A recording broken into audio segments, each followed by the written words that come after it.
우리가 지금 세 번째로 우리 키네시스 우리 공동체 활동 영역이 어디까지여야 되는가라고 하는 거를 지금 보고 있는데요.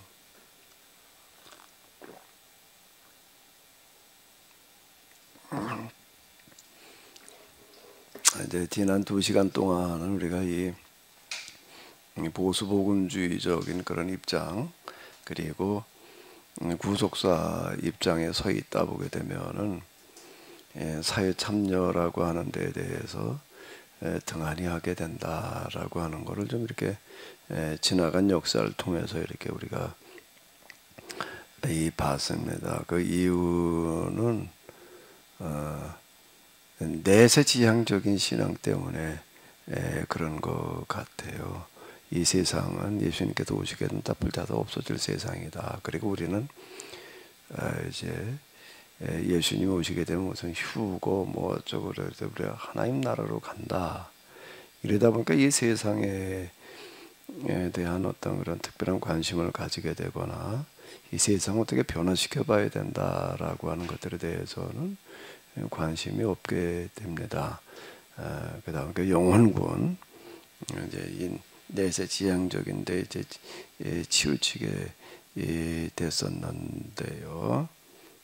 그러다 보니까 르네상스 이후에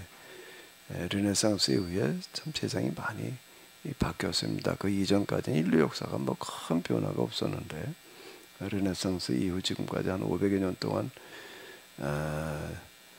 급변화해서 여기까지 이렇게 왔는데 우리 현대 사회가 만들어지는 데 있어서 우리 보수 복음주의적인 신앙에서는 특히 기독교에서는 거의 한 일이 없다. 거의 한 일이 없다라고 해도 아마 과언이 아니지 않을까라고 이렇게 생각이 됩니다. 오늘의 자유민주주의 그리고 과학 문명의 발전으로 말미암아서 지금 우리에게 많은 혜택을 줬죠. 이런 과정에서 우리 기독교는 별로 한 일이 없다라고 이렇게 얘기를 할 수 있다라고 하는 건데요. 우리가 이제 이 범위를 이제 좁혀서 우리나라로 들어와 가지고서 우리나라의 근현대에 대한 이해라고 하는 측면을 이제 오늘부터 좀 이렇게 봐야지 될 터인데 근현대 사회 우리나라도 많은 변화가 일어났죠. 지난 몇십 년 동안 참으로 이 대한민국의 건국이 되어지고 그리고 어쨌든 여러 가지 우여곡절이 있었지만은 그래도 이 정치가 민주화되어져 가고 또 경제가 어쨌든 이 6.25 직후의 상황에 아주 완전 밑바닥에서 그래도 세계 뭐 지금 우리나라 경제 규모로 봐서 한 10위쯤 되나 어떻게 되나 10위 왔다 갔다 할 만큼 이렇게 성장이 되어졌다라고 하는 거예요. 그 어려운 국가 가운데에서 선진국 대열에 들어선 유일한 나라다라고 이렇게 이제 평가를 받고 있는데 이런 와중에도 우리나라가 민주화되어지고 경제가 이렇게 발전하고 하는 이런 과정에도 우리가 뭐 교회가 우리라고 하는 건 교회가 특히 보수 우리 복음주의를 표방하는 우리가 뭔가 한 일이 있는가라고 할 때 여기에도 뜨이면표일 것 같아요. 우리는 민주화 그 투쟁들 과정에 별로 참여한 일이 없고 우리 한경진 목사님이 한국이 배출한 기독교 성자라고 이렇게 그걸 떠들어댄 것도 전두환 정권이 그렇게 떠들어댄 거예요. 한국이 난 기독교 성자라고 이렇게 얘기를 하는 것도 왜 그분이 전두환 정권에 일조했으니까 이제 정부에서 이렇게 홍보를 해준 어떤 이제 이런 건데 사실 오공화국 전두환 정권이 오공화국인가? 맞나? 왔다 갔다 하네. 오공화국이 그렇게 띄우지 않았다라고 하더라도 우리 다 급히탄 신앙이었다고요. 자, 이제 우리가 그러면 우리 케노시스 입장에서는 이걸 어떻게 우리나라의 근현대 과정을 봐야 될 거냐라고 할 때, 제가 그동안 성경 그리고 역사를 해석해 오는 데 있어서 제일 큰 비중을 둔 거가 뭘까? 이런 측면에서 이렇게 볼 때, 이런 측면에서 볼 때, 이게 지금 우리나라 근현대를 보는 것도 그렇지만 지난 과거를 볼 때에도 제가 어디에다 제일 초점을 맞춰놨지요? 어디에다가 제일 초점을 맞춰놨어요? 뭐가 사실이냐? 사실에다가 저는 초점을 맞추는 거예요. 성경을 재구성해 나가면서도 성경이 우리 기독교 경전이니까 이거를 그냥 긍정적으로 옹호하자. 이제 호교론이라고 하는 게 이제 초대교회 때 항상 이렇게 좀 성행했었는데 기독교를 옹호하려고 하는 어떤 그런 노력, 그걸 호교론 또는 변증이라는 말이 그 얘기 아니에요. 이제 변증 신학 이제 이렇게 얘기를 하는데 저는 변증 신학을 하려고 그러지 않았습니다. 네, 기독교이니까 기독교에 대해서 기독교 역사에 대해서 그래도 좋은 쪽으로 얘기를 해야지 이렇게 저는 얘기하려고 하지를 않았습니다. 뭐가 사실이냐? 그런데 이제 제가 표방하기를 이렇게 이제 얘기를 성경 하나님의 말씀이 해석되게 해야 된다. 또는 해석된 다음에 하나님이셔야 된다라고 할 때에도요. 성경이니까 이게 하나님의 말씀이 되도록 그런 쪽으로다가 갖다가 뜯어 맞춰서라도 해석을 해야지. 저는 그렇게 하려고 하는 게 아니에요. 그렇게 해가지고 갖다 맞춰 놓는다라고 하게 되면은 그건 허구가 돼 버리니까 진실, 진리, 사실이 중요한 거잖아요. 그래서 저는 이런 결과에 도달하게 되더라고요. 지나간 과거에 일어났던 그 수많은 사건들, 성경에 있는 사건들, 역사에 있었던 그런 사건들을 해석하는 데 있어서 특히 성경과 관련되어진 것들에 있어서는 사실에 접근해서 해석할수록 성경이 하나님의 말씀이 되더라. 그리고 하나님이 되시더라라고 하는 거예요. 예를 들자면은 나 외에 다른 신들을 내게 있게 말지니라라고 하는 그런 십계명의 이제 첫 번째 조항이 나오잖아요. 그러니까 성경이 하나님의 말씀이야. 여기에 이렇게 보니까 나 외에 다른 신을 섬기지 말라고 그랬어. 그러니까 다른 신은 우리는 안 섬겨. 우리는 오직 여호와만 섬길 거야. 이제 우리가 이렇게 해가지고 이제 그걸 해석해서 받아들일 수도 있습니다. 이제 이래 놓게 되면은 이게 좀 찜찜한 구석이 이제 많아요. 다른 신들은 뭐 성경에서 인정하지 말라고 그랬으니까 우리 안 믿는다 그냥 이러고 오직 하나님만 우리는 인정한단 말이에요. 이렇게 얘기를 하게 되는데 근데 진짜 하나님께서 원하시는 게 뭐였을까? 야 다른 신들은 다 믿지 마라 나만 믿어 이렇게 얘기를 하셨을까? 하나님이 진짜 그런 하나님일까? 하나님 수준이 그 정도면은 이거 참 곤란한 얘기라고요. 하나님 수준이 그 정도 수준인가? 하나님은 하나님이셔야지.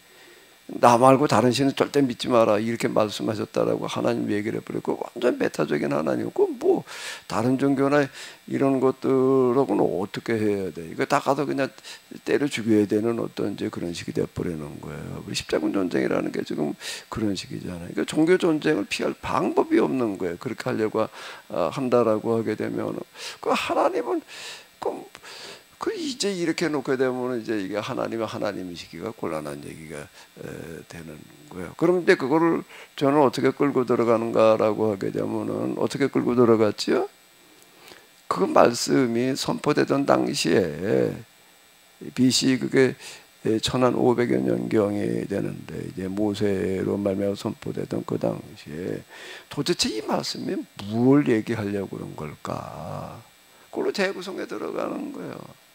재구성에 들어가는데 그건 십계명이라고 하는 거 언제 선포되는 거? 이스라엘 사람들을 애굽에서 이제 출애굽시켜 가지고 시내산에 이르러 가지고도 이제 계약을 맺으면서 선포하는 계약법에 들어가 있는 거라고요. 그 당시 입장에서 그게 무슨 뜻이냐라고 할 때에 나 외 다른 신들을 내게 있게 말지냐라는 그런 이야기는 어떻다는 거예요. 이스라엘을 출애굽시킨 여호와 그분 외에는 그 당시 다신교 시대가 돼가지고 신이 많은데 그 어떤 신도 애굽에서 합의로 생활을 하는 그런 신들에 대해서 관심을 가지고 그들을 해방시키고 그리고 해방시켰을 뿐만 아니라 그래도 그냥 광야에 데리고 나오는 걸로 끝나는 게 아니라 이제 이 세상에 합의류가 없는 그런 나라를 그런 세상을 만들려고 하는 신은 없다. 그러니까 너희가 다시 합의류로 돌아가가지고 고통스러운 삶을 살지 않으려고 한다라고 하게 되면은 나 외에 다른 신들을 섬기지 마라. 이런 뜻이라고요. 다른 신은 없는 거예요. 그 당시에 그 어떤 신도 없어요. 그건 지금도 없어요. 그렇게 얘기하는 신. 자, 이렇게 해석을 해야 되지 않을까? 난 이게 사실이라고 보이는 거예요. 그게 사실이었단 말이야. 왜 그렇게 해석을 해야 되느냐라고.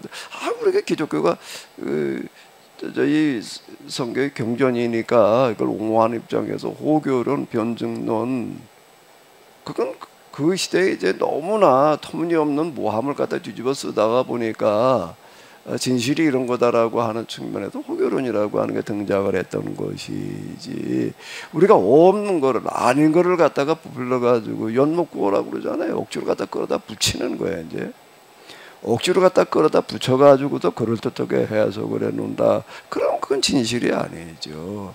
우리가 해야 될 신앙이라고 하는 거가, 신앙적인 해석이라고 하는 거야말로 그 어떤 것보다 양심적이어야 되는 거고, 어떤 것보다 투명해야 되는 거고, 진실에 입각하는 거여야지. 우리 기독교이니까 우리한테 그냥 맞도록 갖다가 해석하려고 막 한다. 그게 어떻게 세상에서 인정을 받겠어요. 그러니까 나는 중요하게 여기는 게 뭐라고요? 뭐가 사실이냐? 뭐가 사실이냐? 이게 중요한 거예요. 사실에 입각을 해가지고서 얘기를 하려고 그래야지. 그걸 가려가지고서 우리가 얘기를 하려고 그러면 곤란하다. 그래도 흔히 이제 객관적이다라고 하는 얘기는 어디 기울어지지 않는다는 얘기잖아요.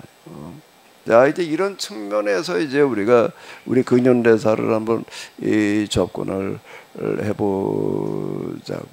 지금 우리 근현대사 가지고서는 지금 양쪽으로 좌파 우파 나뉘어가지고 완전 그냥 상대방을 다 원수시하다시피 하고 있는데, 난 그럴 일이 아닌 것 같아.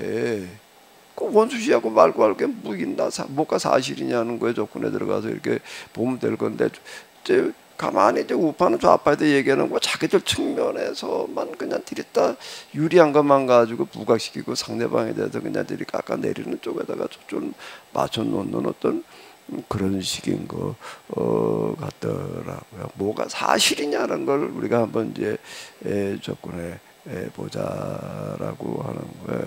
근데 이것도 사실 굉장히 어려운 얘기예요. 그러니까 너는 그렇게 사실이라고 그러지만 난 그거 인정 못해. 이래놓으면 뭐 할 말이 없는 거예요. 그렇게 얘기를 해버리면 할 말이 없는데, 글쎄 뭐 인정을 하든 안 하든 간에 우리는 우리대로 우리가 찾을 수 있는 자료가 있어야 되니까 역사를 해석을 하는데, 기초를 해가지고서 뭐가 사실이냐는 데에만 우리가 한번 접근을 해보자라고 하는 건데, 자, 일단 이제 우리나라와 이 기독교의 이제 이 만남이라고 하는 이런 부분들에 대해서 좀 이렇게 보게 되면은요, 지금 뭐 제가 여러 번 얘기했던 것처럼 우리나라는 세계 선교사에서 유례가 없는 기록을 가지고 있습니다. 왜 그런가 하면 자생적인 기독교인이 등장을 하는 거예요. 그리고 먼저 성경을 번역해 놓고 있는 어떤 이제 이런 걸 이렇게 볼 수가 있는데, 왜 자생적인 기독교인이냐라고 할 때 제일 먼저 우리와 우리나라 역사의 기독교를 만나는 걸 우리 실학자라고 부른다라고요. 이조 시대 때 이제 그 임진난 병자호란이 끝나고 난 다음에 나라가 완전 그냥 도탄에 빠졌을 때에 이걸 뭔가 바로잡아야 되는데, 바로잡아야 되는데라고 얘기를 할 때에는 바로잡으려고 팔 걷어붙이고 나가서 그냥 뭐 바로 잡으면 되지 이렇게 생각할 수가 있는데, 그걸 바로잡을 수 있는 사상적인 기반이 있어야지 되는 거예요. 지나간 역사를 이렇게 보게 되면 항상 그랬다고요. 어떤 큰 변화가 일어날 때에는 그 변화를 가능하게 한 사상적인 기반이라는 게 이제 있었거든요. 지금 전 세계 영향을 미친 르네상스 운동이라고 하는 것은 그리스 로마로 돌아가자라고 하는 거였다라고 하는 건 뭐 우리가 이제 이미 잘 알고 있잖아요. 그리도 로마의 사상은 재발견함으로써 이제 어쨌든 현대 르네상스가 가능했다. 일반적으로 다 이제 그렇게 이제 이야기를 하게 되는데, 우리나라 임진왜란 병자호란이 끝나고 났을 때 나라가 이제 완전히 이건 뭐 이제 도탄에 빠져버렸고, 이제 정조전으로 말미암아 시작된 이 성리학 가지고서는 안 되겠는 거예요. 성리학 가지고서는 안 되겠고 뭔가 새로운 사상적인 기반이 있어야지 나라가 좀 바로 될 텐데, 그 이제 우국지사들 이걸 가지고 이제 고민하는 거예요. 도대체 이게 성리학을 대체할 만한 게 뭐가 있을까? 그 스스로 그런 사상을 만들어내면 좋겠지만은 스스로 그걸 만들어낸다는 거는 이것도 만만한 게 아니라고요. 그러다 만들어낸다는 게 그게 하루 아침에 한 시대를 바꿀 수 있는 사상이 금방 그렇게 만들어지나. 그러다 보니까 뭐가 좀 새로운 거 뭐가 없을까라고 갖다가 읽는 수밖에 없는 거죠. 그 어쨌든 그때 우리나라는 이제 중국을 통해서 이제 외국문물들을 접할 때니까 중국을 통해 가지고 전달된 게 뭐예요? 한문 성경. 한문 성경을 가져다가 읽으면서 이거는 우리 유교 그리고 성리학, 유교와 성리학은 좀 달라요. 그냥 우리 기독교 조선이 이제 유교 국가였다라고만 자꾸 이렇게 얘기를 하는데, 유교 국가라고 얘기하는 것만 가지고서는 정확하지가 않습니다. 성리학 국가였다. 유교와 성리학은 많이 다르기 때문인데요.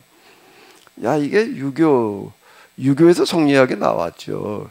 이제 큰 범위 내에서 본다면 유교라고 얘기를 할 수가 있지만은 유교 그리고 성리학과는 너무 다르다. 너무 다른데 가만히 읽어보니까 이게 맞는 거예요. 이겨야 되겠다.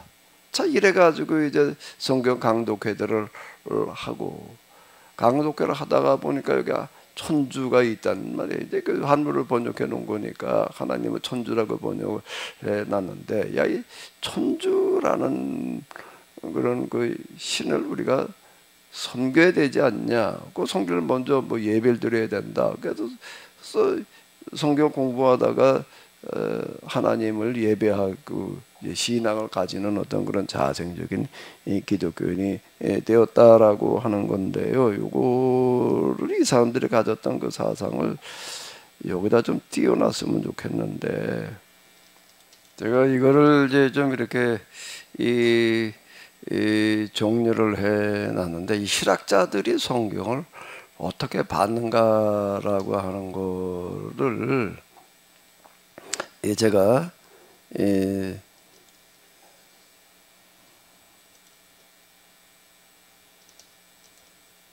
이쪽은 이제 서양 기독교 신학이고 이건 이제 성경이고, 이건 실학자들의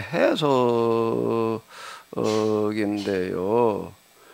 이걸 비교를 해보게 되면은요, 신학자들이 봤던 거가 서양 신학자들이 본 거보다 더 정확하게 봤어요. 이게 놀라운 거예요. 이게 이 사람들은 신학에 대해서 아무런 이해가 없이 여기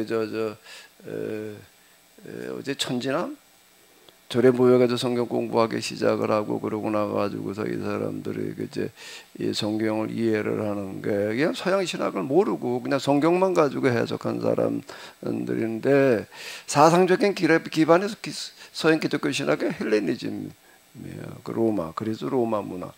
근데 여기 홍익인간 성리학을 가지고서 이제 이렇게 보는 거예요. 근데 일단 뭔가라고 하게 되면 서양의 신학은 내에서 천국 중심의 영혼군 쪽으로 따라가는 거예요. 근데 지상에다가 이상국가를 만들려고 하는 대로 가는 거예요. 이 땅에 하나님 나라를 실현하려고 하는 이런 거고 벌써 이게 다른 거예요. 그냥 교리, 교육, 선교 여기다가 이제 교리 교육과 선교에다가 치중을 하는데 그냥 사회 국가를 뜯어 고쳐야 된다고 그러고 가는 거예요. 개혁에다가 초점을 맞춰 가는 거고요. 여기 신분주의 빈배격차 이런 거에 대해서 하나님의 사랑 뭐 어쩌고 저쩌고 얘기하고 끝나요. 여기 토지개혁과 신분 타파를 시도를 하는 거예요. 이 실학자들은 토지제도에 대해서 연구들을 많이 했어요. 토지제도로 연구를 하는데 그냥 앉아서 그냥 책상부리에 앉아가지고 하는 게 아니라 직접 농사를 지으면서 한 가족이 먹고 살려면은 땅이 도대체 몇 평이나 있어야 되는가라고 하는 걸 직접 농사를 짓는 거예요. 이게 성우 이익의 이 실학을 그래도 집대성한 사람이다라고 이렇게 이제 이 평가가 되는데 그 실학자들 가운데 아예 이 신앙까지 가는 사람이 있고 신앙으로는 안 가고 그냥 학문으로만 받아들이는 사람이 있고 이 성우 이익은 학문으로만 받아들이는 사람이에요. 그 집안이 아주 대대로 학문 대제학인가 뭐 그런 집안이었음에도 불구하고 대제학이라고 하는 얘기는 뭔가 하면 최고의 학자 집안이었다라는 얘기인데 그거는 관리로 나가지 않고 시골에서 그냥 농사를 지으면서 연구하던 사람인 거예요. 그러면서 뭐라고 얘기를 하는가라고 하게 되면은 양반이라고 하더라도 직접 농사를 지어서 먹고 살아야 된다. 이렇게 얘기하는 사람이에요. 종놈 누구도 종들이 농사짓게 하고 그리고 저는 그냥 팔짱이나 끼고 있으면 안 된다. 라고 이렇게 아주 과학적으로 연구를 하는 사람이 그 고기 먹지 말아라 이렇게 얘기를 하고 대신 뭘 먹으라는 거 콩을 먹어라 말이에요. 콩밥을 먹어라. 저번에 꼭 고기나 먹지 말라고 그러는 게 아니라 그 단백질을 콩으로 대체를 해라. 차 이렇게 얘기를 했다라고 하는 거가 이게 아주 놀라운 얘기예요. 여기는 영육, 성속, 이원론이야. 이 세상과 천국을 나눠놓고 이렇게 들어가는데 이건 그게 아닌 거예요. 천지인 합의를 홍익인간 내재 신학을 이제 얘기를 하는 거. 그 예배 의식을 갖다가 들여다가 여기 교육, 계몽을 강조하는 거고요. 완전 초신자고 기독교 신학과는 관계가 없는데 이 사람들이 더 가까웠다는 거예요. 이 사람들이 이런 기조는 그 이후에 계속되어지는데 이 사람들이 이런 걸 가지고 개혁이라고 하는 거를 계속 이렇게 주장하고 이러는 거가 영조 때에 벌써 이제 받아들여져 가지고 국비로다가 이거를 이제 출간을 해서 보급을 한다고 이 사람들의 이 주장을. 그러니까 정조는 아예 이걸 가지고 진짜 한번 고쳐보려고 이랬던 사람이고요. 그런데 이게 이제 어디서부터 어긋장이 나기 시작하는가 하면 초기 단계에서 이 사람들 실학자들이 등장했을 때는 정부와 아무런 갈등이 없어요. 오히려 정부에도 영조 때도 그렇고 영정과 조선 후기에 넘어와서 그래도 조금 이렇게 뭔가 나라의 곁을 만들어 보려고 했던 어떤 그런 때인데 정부에서도 이걸 인정하고 받아들여가 이들의 얘기가 맞으니까 그거 정부 차원에서 한번 해보자 이래가지고 그걸 출판을 해가지고 보급을 하고 종전은 아예 그걸 가지고 이제 나라를 운영을 해보려고 이제 그러는데 그 이후 이제 문제가 생겨가지고 천주교에 대한 박해로 들어가는 거는 왜 그게 박해받는 대상이 돼버리고 마는가라고 하는데 그 이후 이제 외국 선교사들이 와가지고서 신부들이 와가지고서 이제 신앙을 이제 가르치기 시작을 해요. 그러면서는 어떻게 되는가 하면 교황청에 예속이 되는 거예요.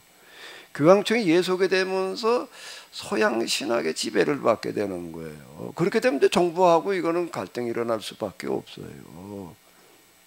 왜 이건 뭐 이 세상 이런 거고 이제 상관이 없어지는 거고 나라 뭐 이거보다 뭐 하나님 나라가 중요하다는 식으로다가 이렇게 되다가 보니까 이제 그 다음에 이제 갈등이 일어나 가지고 박해의 길을 가게 되는 거라고요. 그러니까 조선 신학자들의 이 신앙을 망쳐놓은 것은 서양 선교사들이었어요. 그거는 나중에 계신 것도 똑같아요. 똑같은 일이 또 반복되는 어떤 이런 건데요.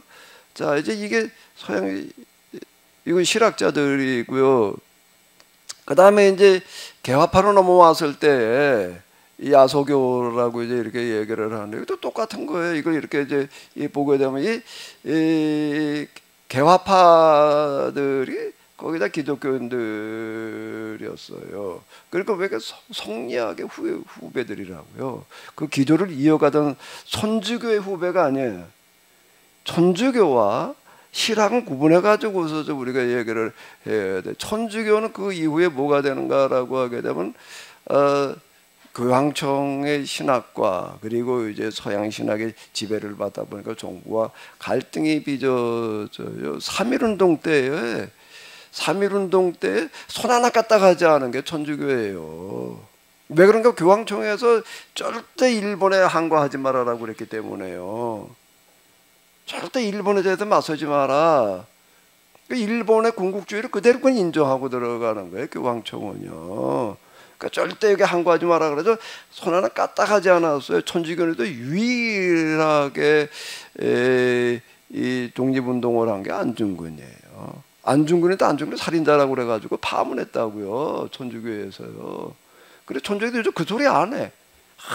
저 천주교인이었다고 이렇게 또 어느 날 슬그머니 갔다가 이제 천주교인이었다고 우리 이게 천주교인 애들 쫓아냈어요. 그건 출교시켜 놓고 나가지고서는 일본에 항거했다고 해가지고 살인자라고 그것도 그러게 그걸 살인자라고 그렇게 되면 군대 나가가지고서 싸운 사람들 다 살인자네. 나를 지키기 위해서 전쟁하다 보면 뭐 상대방을 죽일 수밖에 없는 일들이 벌어지는데 그걸 다 살인자라고 그래야 되나? 그럼 말이 안 되는 어떤 이런 일들이 벌어지는 건데요. 지금 여기도 이렇게 보게 되면은 똑같아요. 이게 지금 거의 다르지 않습니다. 이게 실학자들도 그렇고 개화파들도 그렇고 기독교를 적극적으로 받아들이고 성경을 번역을 해놓고 막 선교사를 요청하고 뭐 이제 그러는데 그건 왜 그런가 하면 이게 우리나라의 살 길이 여기에 있다라고 이렇게 보는 거예요. 이것 때문에 뭐가 되는가라고 하게 되면은 서양 선교사들이 와가지고도 학교를 세워놓고 뭐 이러고 하니까는 우국지사들이 여기로 다 몰려든 거예요. 기독교 신앙에 대한 관심 때문이 아니에요.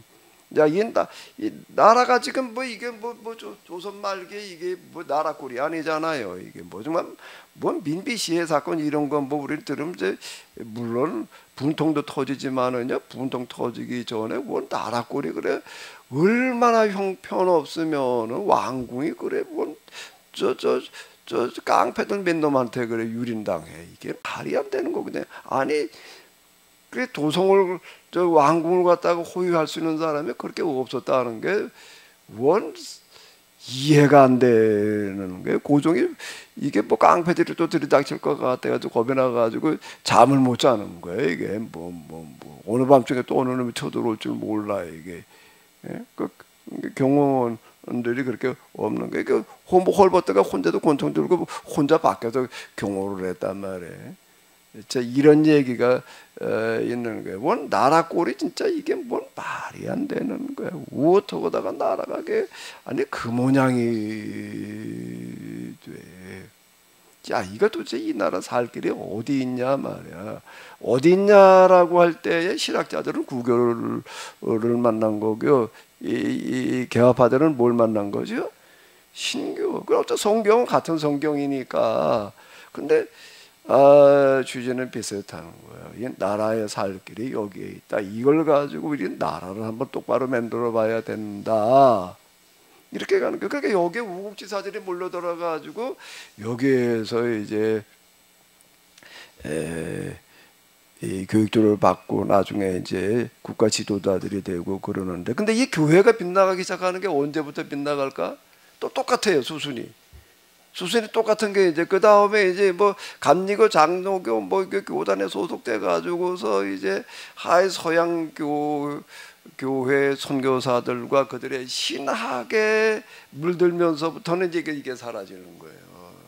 국가를 뭐 바로 잡아봐가지고 이 세상을 똑바로 만들어 이거하고 이제 상관이 없는 거예요. 그러니까 전도나 해가지고서 뭐 어쩌고 저쩌고 나라를 뭐 애국하고는 거리가 멀어지는 거예요. 이제 이게 본래는 나라를 바로잡기 위한 어떤 그런 운동으로 시작을 한 건데,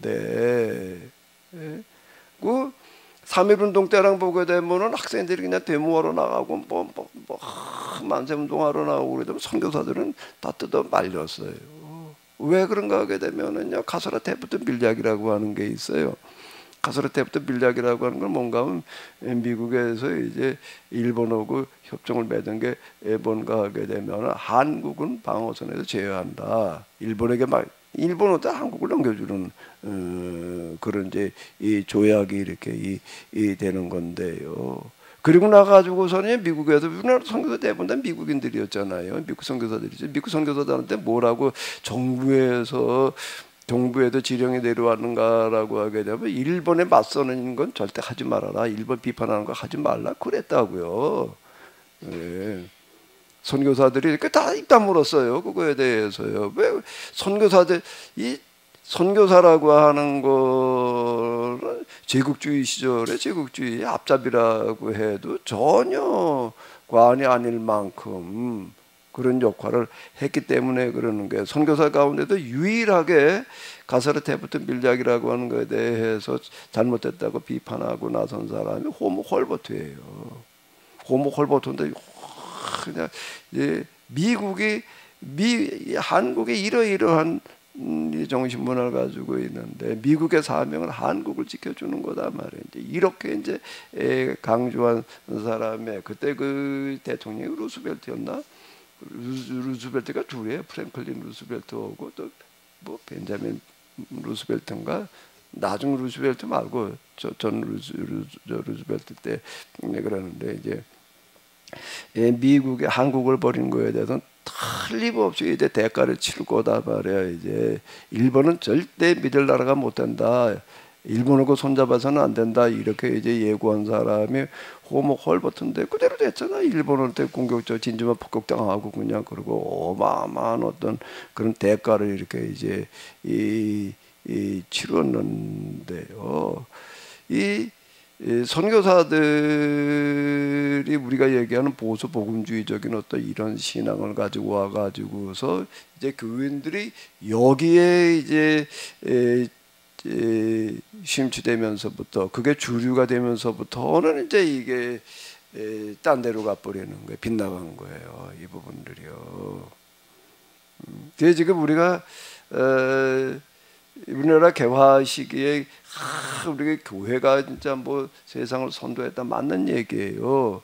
맞는 얘기인데 요런 것 때문에 그런 거야. 요쪽에 얘기한 이런 부분 때문에 그런 거예요. 이것 때문에 우국지사들이 여기를 몰려들어서 이제 그러고 했는데 3.1운동 때 여기 사실 이 동원된 게 다 학생들이었잖아요. 근데 우리나라는 학생이라고 하는 게 선교사들이 세운 학교의 학생 이외에는 거의 없어요. 그게 서당 서당에서 뭐 들고 일어났다 뭐 그런 얘기는 찾아보기가 어려워요.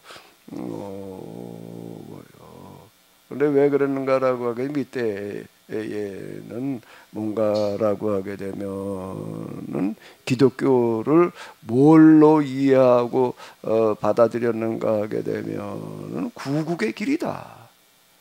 이렇게 받아들이는 부분이 있었던 거예요. 이 부분은 선교사들의 영향이 아니에요.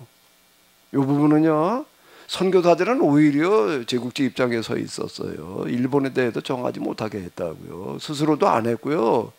스스로 일본 우리나라 선교사들이 일본에 저항했다는 얘기 들어보나 우리가 거의 없어요. 그럼 왜 미국에도 지령을 내려가지고 그렇게 하지 말라고 그러니까 우리 미국의 국익은 우리의 정책은 이런 거다 말에 이렇게 내려왔기 때문에 안 했어요. 오히려 이거는 뭔가 하게 되면은 우리 민족 정신 때문에 단지 학교를 지금 근대식 교육기관의 선교사들은 이제 세운 학교니까 여기서 이제 공부들을 하면서 근대화에 눈을 뜨는 거죠. 근대화 눈을 뜨는 거다가 보니까는 야 우리가 이대로 있을 수 없다 그래가지고 나선 거죠. 그러니까 교육기관이 그거밖에 없으니까 딴 데 나설 때도 없어요. 그러다가 이제 60년대 70년대 넘어가면서부터 이제 교회는 이제 할 일이 없어져 버리게 된 게 이제 70년대까지만 오더라도 내가 청교회 나갔을 때만 여름 선교하고 그러면 뭐 동네 애들이 다 모이고 뭐죠 이렇게 80년대 넘어가 보니까 안 되더라고요.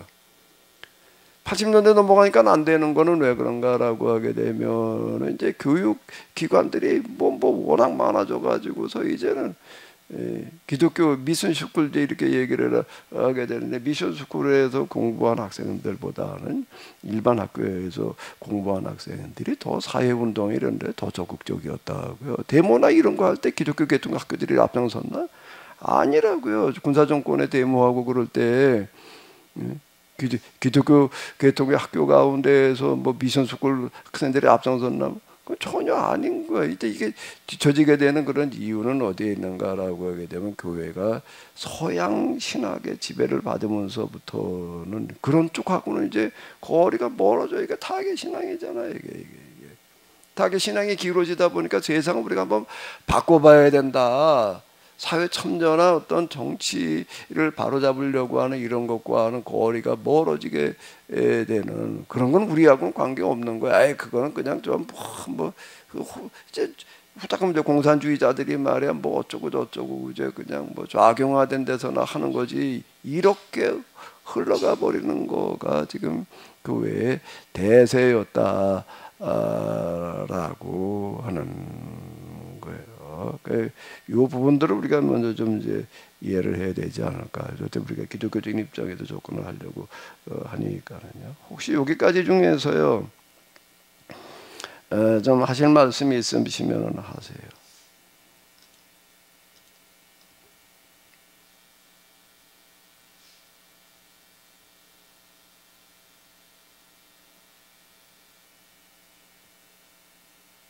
뭐 더 얘기가 없으신가요?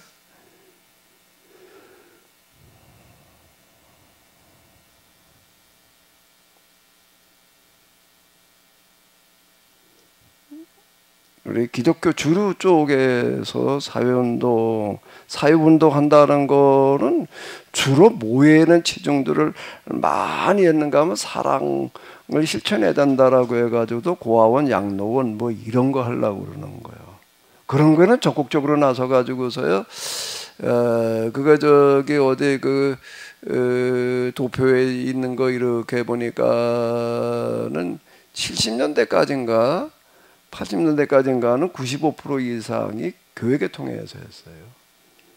불교도 별로 없었고요. 고아원 양로원들이요. 그건 거의 다 우리 천주교 아니면 개신교에서 기독교에서 했다. 95% 내가 전에 어디서 한번 도표를 이렇게 봤는데요. 그러니까 주로 사회 참여한다는 게 이런 쪽으로 한 거예요. 정치라든지 세상을 좀 한번 바로잡아야 된다라는 쪽에는 이제 이건 관심이 멀어지는 거, 그 같은 사회 참여이기는 한데 그러다가 이제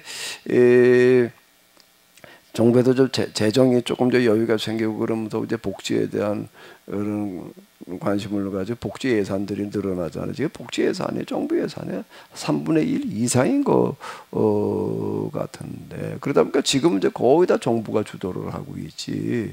뭐 교회가 독자적으로 뭐 어쩌고 저쩌고 하는 거는 거의 못 다. 교회가 좀 이런 거 뭘 하더라도 이걸 뭐 법이나 시켜가지고 정시로다가 뭘 어떻게 해가지고도 정부 지원받는 정부 이 복지 정책에 힘입어 가지고 지원 받아 가지고 뭐 어떻게 해보려고 이제 그렇지 않으면 이제 운영 자체가 쉽지를 않다 보니까 이제 그런 쪽으로다가 지금 이제 덜 이제 힘을 기울이고 있는 어떤 이제 그런 이제 우리는 정부 지원 안 받고 우리는 그래도 독자적으로다가 우리 이렇게 할 거야. 그러는 데가 이제 거의 없는 거. 그때 교회가 운영을 한다라고 다 정부 지원 받아 가지고 하려고 지금 이제 그러고 있지요. 사실 교회가 좀 체면을 세우려고 우리는 정부 지원 없이 우리가 그냥 독자적으로 하는 거야. 이래야지 뭐 좀 체면이 서는 거지. 이게 지금 그러다가 보니까 이게 또 뭐가 되는가 하면 정부 지원 받아 가지고 한다라고 하다가 보니까 이제 여기 온갖 비리가 또 이제 여기 들어가는 거예요. 이제. 돈을 갖다가 제대로 지원을 받아가지고서 제대로 집행이 안 되는 어떤 그런 예들이 이제 많아요. 거기에 뭐 사모를 갖다가 뭐 직원으로다가 등록시켜놓고 뭐 이제 저 월급 빼먹고 뭐 그러는 경우들이 허다해. 교회에서 운영을 할 때는요 거의 다 그런 식으로 다 그런 아주 그 당연한 것처럼 이렇게 해버리는 경우들이 허다해요. 그래서 난 그런 것들이 좀 정부 돈 받아가지고 하려고 한다라고 할 때는 정부 돈이 그냥 어디서 공짜로 나오나 국민들이 다 낸 문자가 좀 혈세인데 1,000만 원 지원받는다 그러게 되면 갖다가 그거 최소한 2천만 원, 3천만 원 효과를 내려고 하는 무슨 방법을 찾아가지고 지원을 받으려고 그래야지. 그냥 지원만 받으면 능사한 줄 알아요. 목사님들은 얘기를 뭘 어떡하면 뭐 차도 지원나고 뭐도 지원나고 뭐도 지원나고 이딴 소리들만 하고 앉았지. 야 이거 지원받아가지고 난 이걸 가지고 1,000만 원치 지원받아가지고서 뭐 무슨 일을 하고 이거는 관심이 없어. 그냥 지원 받는 데만 급급해가지고서 그러고 있지. 이게 지금 뭐 아무것도 아닌 것 같아. 지금 가만히 하는 걸 이렇게 보게 되면 특히 뭐 목사들 가운데에서 정신 나간 사람들이나 뭘 어떻게 해가지고서 뭐 지원받는 뭐가 있다라고 아주 또 그런 거에 뭐 노하우 가지고 뭐 그거 가지고 또 떠들고 돌아다니고 뭐 그렇게 받아내야 된다고 설치고 돌아다니는 사람들 수두룩해 지금. 창피한 노릇이에요 지금 하나하나가. 이제 예전엔 그래도 정부에서 아직 그래도 힘이 못 미쳐가지고 고아원 양로 손 못 대고 있을 때 그나마 운영했던 이제 그것도 이제는 뭐 다 물 건너간 얘기고 뭘 하고 있는 거지? 사실 우리가 사회 참여 세상을 좀 좋은 세상 만들어가는 데 있어서는 죽은 다음에 하나님 나라나 간다고 그냥 그러고 있는 거 아닌가 오늘 우리가?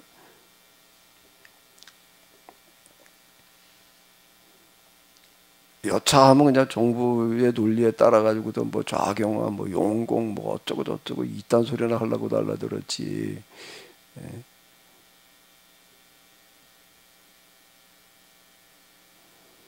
자, 혹시 여러분들이 좀 여기에 대해서 난 뭐가 사실이냐는 걸 보자는 거예요. 나는 사실을 사실대로 한번 최대한 우리가 자료를 가지고 있는 자료를 가지고도 재구성을 해가지고도 사실에 접근을 해보자. 자, 또 뭐 얘기가 없으시면은 그럼 그 다음으로 넘어가서 이제 우리가 정부 수립이라고 하는 부분으로 이제 넘어가서 이렇게 보자. 우리나라가 정부 수립되는 과정에서는 미국과 소련의 개입함으로 말미암아서 이제 우리가 스스로가 뭘 어떻게 할 입지가 이제 이렇게 비좁아졌는데 우리나라 이게 분단이라고 하는 게 참 이게 비극이에요. 무슨 회담 뭐 어쩌고 저쩌고 해가지고서 우리가 이렇게 분단이 이렇게 그냥 의세에 의해서 이제 결정되어져 버리고 말았다. 이제 이런 쪽으로다가 이제 우리가 좀 이해하는데, 근데 난 우리나라 그 시기에 이제 이렇게 보게 되면 의세에 의한 외부 요인이죠. 외인의 영향도 물론 크지만 그거보다 더 큰 게 우리 내부의 문제였던 거 같아요.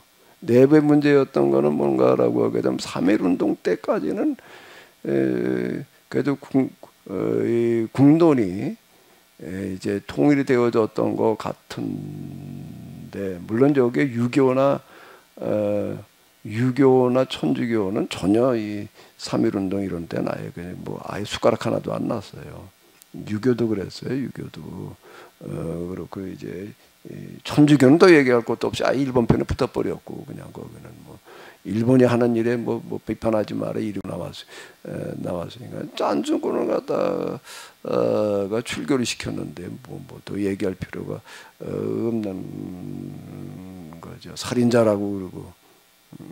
그러니까 일본 논리 그대로 따라가주는 이 시기였던 거예요. 그래도 어쨌든 전체적인 측면에서 이렇게 놓고 볼 때 국민의 어떤 그런 의견들이 하나로 결집되어졌다. 우리가 일본도 독립해가지고 독립 정부를 구성을 해야 된다라고 하는 그 열의 때문에 이제 임시정부가 만들어진다. 그 임시정부가 상해 임시정부만 있었던 거는 한 연합무게 됐던 것 같아요. 여러 정부들이 구성이 되어지는데, 그래도 야 우리가 따로따로 놀지 말자. 이게 여기까지는 참 대단한 거예요. 우리가 하나로 결집하자 이래가지고 상해 임시정부로다가 결집이 되어졌다고. 그것도 굉장히 어려운 거예요.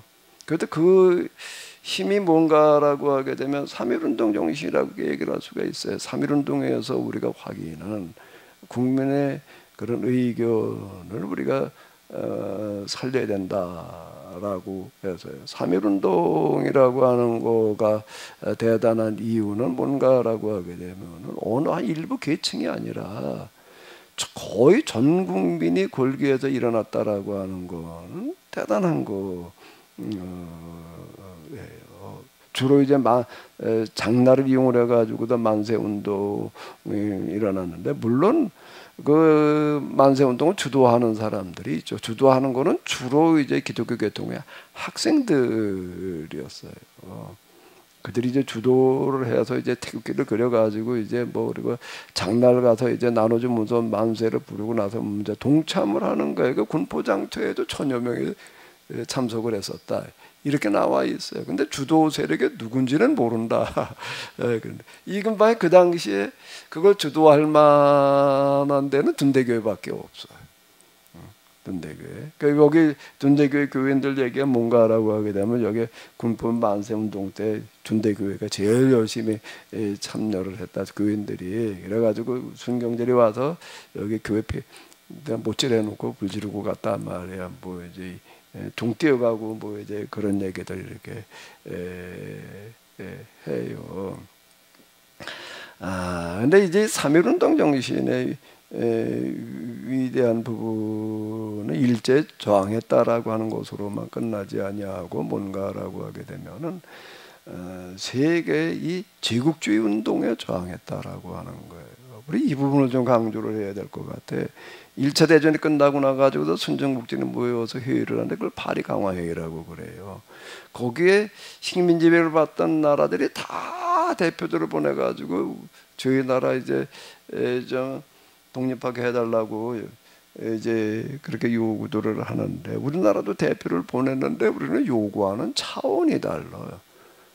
우리나라는 일본에서 이제 독립시켜달라 이게 아니라 아예 승전국들을 향해서 이렇게 얘기를 해요. 승전국들이 다 그 제국주의들이에요. 똑같이 제국주의자들인데 제국주의자들끼리 쌈박질하다가, 쌈박질한 게 1차 대전이고 2차 대전이라고요.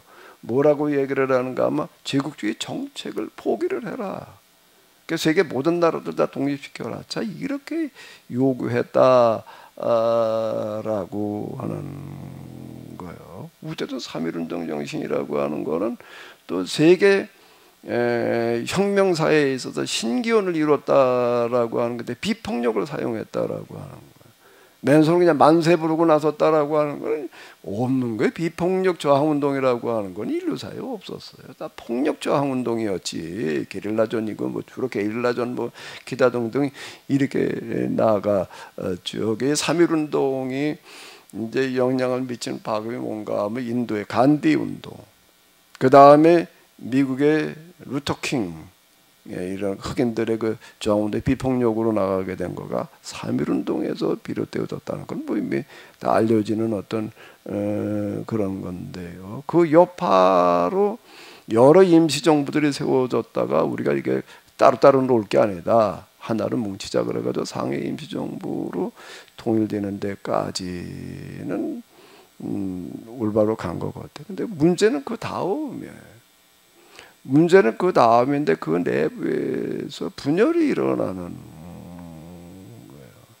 분열이 일어나는데 여기에도 주로 뭐 이런저런 정치적인 뭐 갈등 어쩌고 정도는 뭐 어디나 있을 수 있으니까 그렇다 치는데 이제 이념으로 말미암은 좌우의 분열이 일어나요.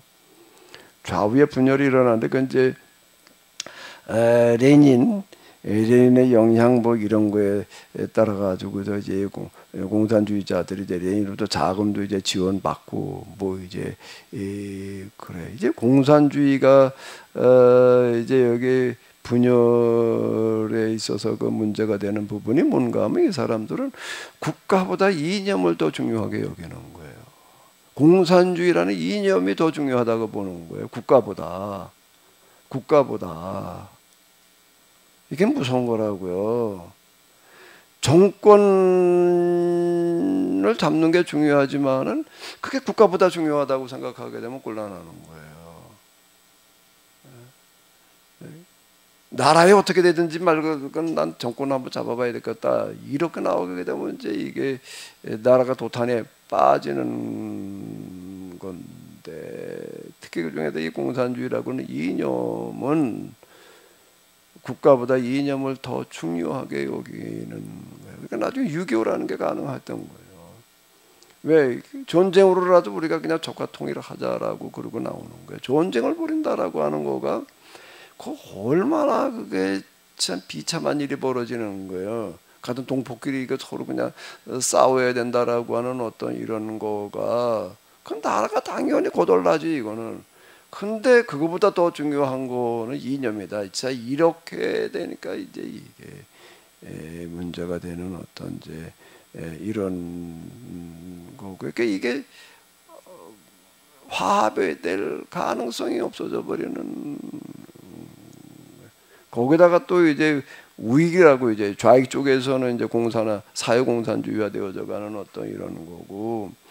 또 우익이라고 하는 데에서는 이승만을 대통령으로 뽑아놨는데 대통령으로 뽑아놨는데 이승만은 미국에서나 활동하려고 하지 상해는 뭐 올라오고 그러지도 않고 임시정부하고는 따로 노는 어떤 또 그런 일이 벌어져 가지고서요. 그리고 저는 대한민국의 대통령이다라는 이름을 앞세워 가지고 모금하고 뭐 돌아다니면서 그냥 유세나 떨으려고 하고 그러는 통에 또 이게 또 이제 문제가 되는 가지고서 결국 목심각긴 하다가 또 탄핵을 돼 가지고 대통령 자리에서 또 쫓겨난다. 또 이제 이러다 보니까 또 이게 또 이제 이 통일이라고 저희 합의라고 하는 것 자체가 이제 이게 어려워졌던 어떤 이제 이런 부분들이 이제 이렇게 있는 거고요. 그 지금 우리나라가 이렇게 분단이 되게 된 원인은 외부에서만 찾으려고 그럴까 아니라 그거 이전에 내부에서 원인을 찾는 게 더 중요할 것 같아요. 우리가 그런 빌미를 주었다 말이야. 이런 얘기는 별로 못 들어본다고. 무슨 뭐 얄태회담, 뭐 포츠담 회담, 뭐 이러고 이제 세계 강대국들이 결정을 해놔가지고 우리가 이렇게 됐다는 식으로다만 자꾸 거기다만 떠넘기는데 우리가 하나가 돼가지고서 있었으면 아무리 외부에도 그렇다라고 하더라도 이렇게 되지를 않는다. 그러니까 세계도 유일하게 아직도 분단 국가로 남아 있는 어떤 이런 건데요. 우리나라 그 역사를 이렇게 보게 되면은 우리나라가 왜 유일하게 세계에도 분단 국가로 남아 있느냐라고 할 때 뭐 이런저런 이유가 이제 많이 있겠죠. 많이 있는데 우리나라의 그 정신 문화사를 들여다보게 되면 참 놀랄만한 부분들이 있습니다. 홍익인간 제세 이화라고 하는 어떤 그런 사상들, 뭐 기타 등등 그 동학혁명이라고 하는 것도요. 그건 놀라운 거예요. 동학혁명이라고 하는 건 완전 민초들이 삼분립이라고 하는 걸 내세우는데, 삼분립이라는 게 세 부류는 들어오지 말라는 얘기예요. 양반들, 그 다음에 공부한 사람들, 또 한 사람들은 뭐죠? 부자들은 들어오지 마라. 우리끼리 하겠다. 그리고 나라를 한번 바로 잡아보겠다. 세계 혁명사에서 그런 혁명은 없어요. 완전 민초들이 주축이 돼가지고서요. 민초들이 누가 지배적인 사람이 주축이 되고 따라오는 혁명이 있었던 거죠. 주체 세력 자체가 민초예요. 이거는. 그런데 이게 수십만 이상이 동원되는 거예요. 동학나라로 죽은 사람만 한 30여만? 수십만 명이 죽었다. 죽은 사람만, 사망자만 그 정도가 됐던 거예요. 이것도 세계 혁명사에 없는 얘기예요. 기치를 내거는 게 뭔가 하면 나라를 한번 똑바로 만들어 보자. 뭐 이런 것도 놀라운 거고요. 3.1운동도 참 놀라운 거고. 그런데 우리에게 치명적인 약점은 뭔가라고 하게 되면 국론 분열이에요. 이게 분열이 일어나게 되면은요, 의견이 대립이 되게 되면은요, 그게 이제 정치와 연결돼 가지고서 이제 이렇게 나가게 되면 정적을 죽이는 게 제일 중요한 목표가 돼 버려 가지고 나라는 망하든 말든 이렇게 돼 버려요. 고조선이 망한 것도 그것 때문에 망한 거고요. 우리 임진란이라고 하는 것도 그것 때문에, 임진란 병자호란도 마찬가지예요. 뻔히 무슨 일이 벌어질지를 알아요. 아는데 뭘 그러면 이 상황에서 우리 나라를 어떻게 해야 될 거냐는 그건 안중에도 없어요. 단지 우리 정파에 뭐가 유리하냐 이것만 생각을 하는 게 나라가 어떻게 되느냐는 것보다 내 정파에 뭐가 유리하냐 이것만 가지고 더 혈안이 돼 가지고서 그러는 거예요. 그게 우리나라의 치명적인 그런 이제 약점이고, 그건 이제 조선 말기에 와서도 또 그렇게 이제 되어지고 그러는데, 그건 지금도 마찬가지예요. 우리 지금 국론 분열이라는 걸 이렇게 놓고 봐봐. 이건 뭐 가족 간에고 뭐고 없어. 이게 뭐 나와 의견에 달았다 그러면 완전 그냥 아주 원수시하려고 그러는 게, 뭐 정권 잡은 사람들만 그러는 게 아니, 우리 똑같잖아 지금요. 이건 뭐 절대 뭐 안 된다는 식으로다가 서로 원수시하려고 하는 어떤 그런 게 있어요. 우리 가운데 지금 그게 우리의 치명적인 약점이고, 이런저런 이유가 있겠지만은요, 세계에서 유일하게 지금 통일이 안 되고 있는 분단된 국가로 남아 있는 이유 중에 하나가 난 가장 중요한 게 이걸 거고, 나라를 쭉 백성을 먼저 생각한다면은 이러고 있으면 안 되잖아요. 지금 우리가 남북이 대결돼 가지고서 지금 우리에게 지금 주는 손실이 얼마나 커요. 이게 지금 우리가 지금 통일이 됐다라고 하게 되면 우리는 정말 지금보다 훨씬 더 크게 도약할 수 있는 여지가 충분히 많이 있다. 근데 이게 안 되는 거예요.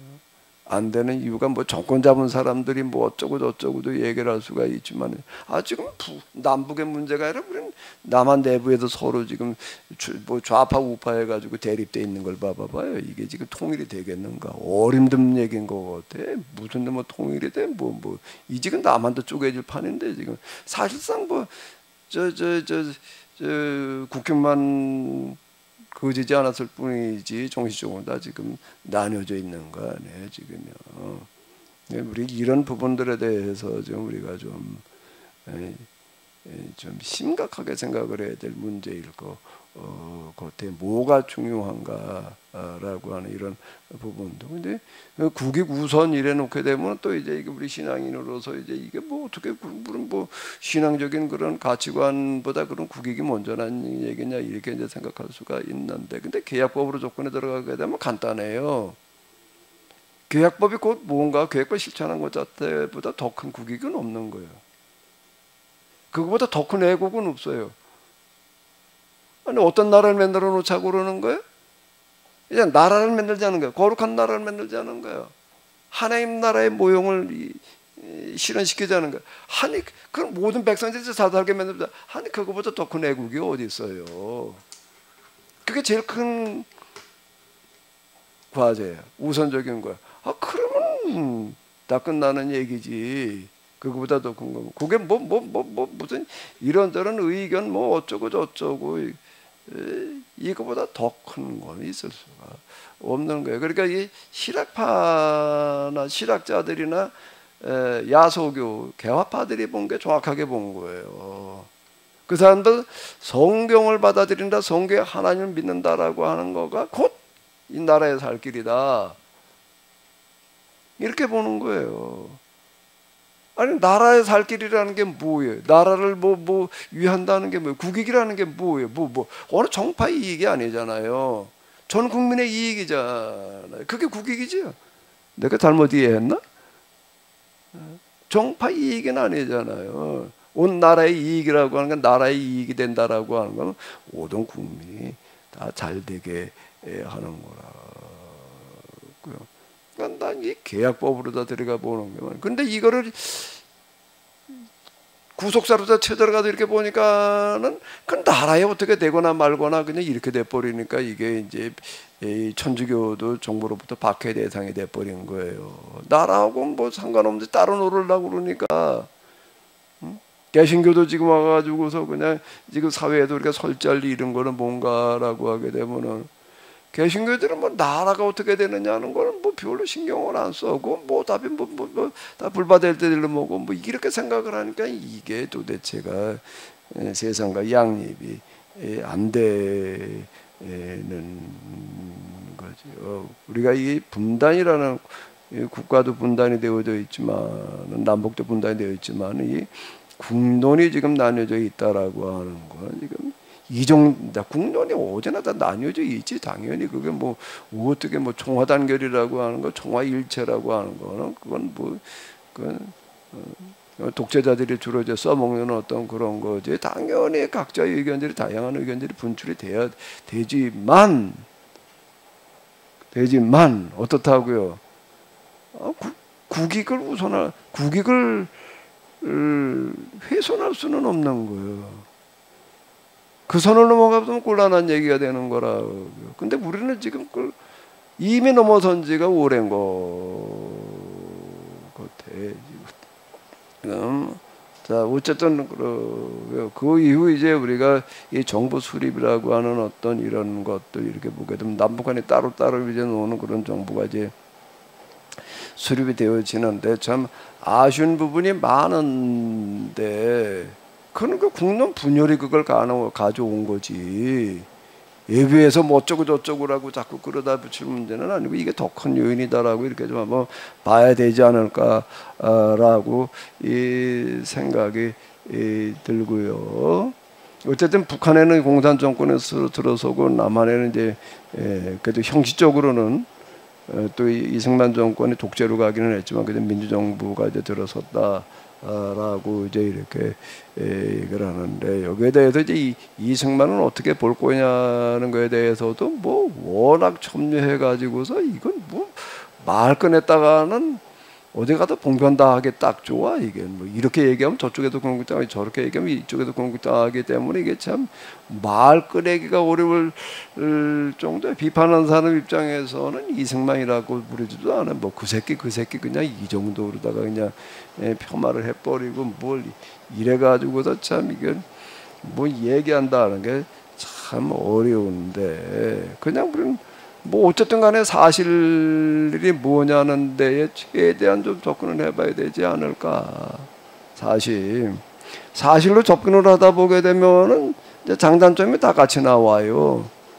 양비론 또는 양시론 뭐 이제 다 이제 어디나 이제 장단점이 같이 있게 마련인데 그렇게 갈 수밖에 없을 것 같아요. 그러나 어쨌든 치우치지 말고 그냥 사실 그대로만 가봐야 되지 않을까라고 할 때에 이승만 대통령을 이렇게 보게 되면은 어쨌든 이번에 자기 정권욕이라고 하는 거가 너무 커가지고 임시정부 대통령이 돼가지고서도 임시정부 운영하고는 상관없이 따로 노는 어떤 그런 거 정치자금들 갖다가 모금을 해가지고도 사유하고 이제 유용한 그런 부분들도 뭐 사실인 거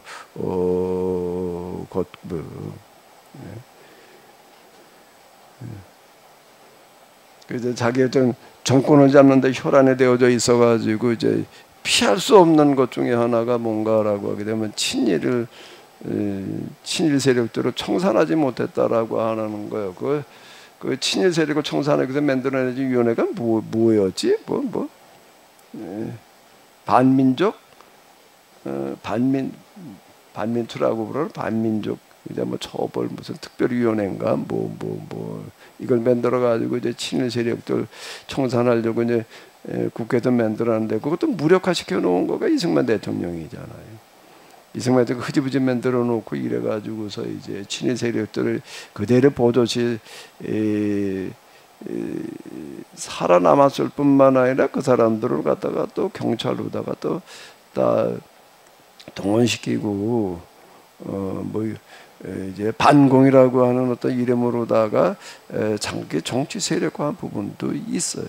그건 비판을 피할 수 없는 어떤 이제 그런 이제 부분들이 거기다 독재로다가 치달아간 이런 부분들도 있고 여러 가지 면에서 때는 사실이 그러니까 그걸